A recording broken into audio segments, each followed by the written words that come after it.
Magandang araw sa lahat.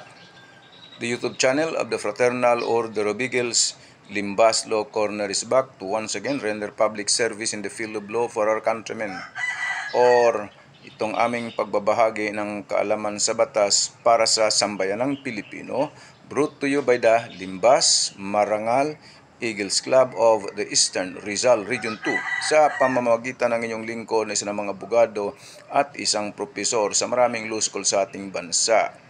Kagabi nakatanggap kami, itong club, ng mensahe mula sa negosyante.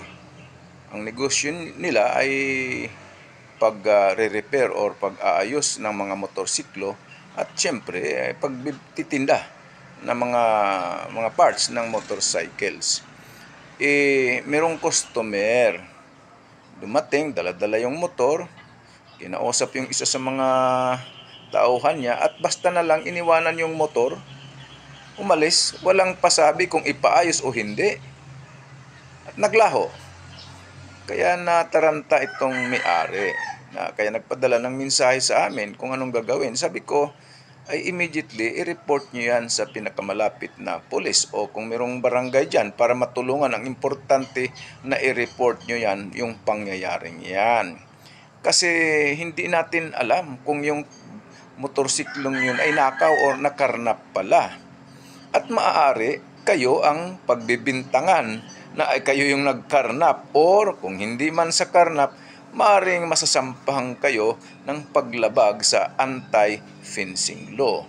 Sabi ko, delikado ang mga sitwasyon na yan. Hindi natin alam, baka naman kalaban nyo yan, isinadya na iwanan yung motor para kayo'y merong pananagutan sa batas. Ngayon, mga kababayan,